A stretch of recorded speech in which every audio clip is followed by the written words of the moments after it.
মেঘার বাসায় ওরে না জানি কত কি সহ্য করতে হবে এখন। ওর চাচা তো ওরে বাড়ি থেকে বেরিয়ে করে দিবে। মেঘাকে ওর ইচ্ছার বিরুদ্ধে রাজীব জোর করে টানতে টানতে নিয়ে যাচ্ছে। আরে সবার উচিত ছিল ওরে প্রতিবাদ করা। আমি প্রোটেস্ট করছি রাশা। এটা হিরো সাজার সময় না। আর রাজীব যে তোমার নামে মামলা করবে না এটা নিশ্চয়তা দিতে পারবে তুমি? ওই মামলার ভয়টা আমি করি না। রাশা, তুমি শুনছো ও কি বলছে? তুমি তুমি মেঘার সবগুলো কথা শুনছো? কয়েকবার বলছে যে ও আমাকে ভালোবাসে। বলছে না? বলছে না? ইভেন ও তো আমাকে নিয়ে বিয়ের কথা ভেবে ফেলছে। আরে আমি স্টুপিড যে অভিমান করে মন খারাপ করেছিলাম। যে এঙ্গেজমেন্টটা মেঘা মানেই না সেটা নিয়ে আমি আমি কেন মজার হব? মেঘার বিয়েটা ভেঙে যেতে পারে না হিয়ান। এক্স্যাক্টলি। ওর ওর বিয়ে ভেঙে গেলেই তো সব ঝামেলা শেষ। আমি এত জটিল করে কেন ভাবতেছিলাম? সব ঝামেলা শেষ না, সব ঝামেলা শুরু।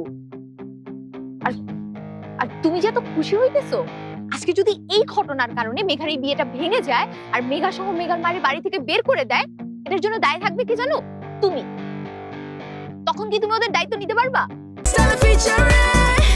Next level, well done, side by side, free. কেন? মেঘাকে বের করে দিবে কেন? ওটা তো মেঘার নিজের বাড়ি। এটা মেঘার চাচার বাড়ি। আর এসএসসির পর থেকেই মেঘার চাচা চাচ্ছিল ওরে বিয়ে দিয়ে ঘাট থেকে ঝামেলা নামায় ফেলতে। তখন বয়সের কারণে পারে নাই। এখন তো সেই বাধাটাও নাই। প্র্যাকটিক্যালি চিন্তা করলে ওর বিয়েটা হয়ে গেলেই ভালো হবে। তার মানে মেঘার বিয়ে হয়ে গেলেই সব প্রবলেম সলভ হয়ে যাবে, রাইট? তাই তো মনে হয়।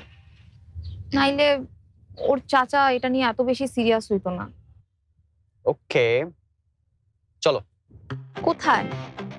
মেঘার বাড়িতে। সবাইকে বলবো যে আমি মেঘাকে বিয়ে করতে চাই,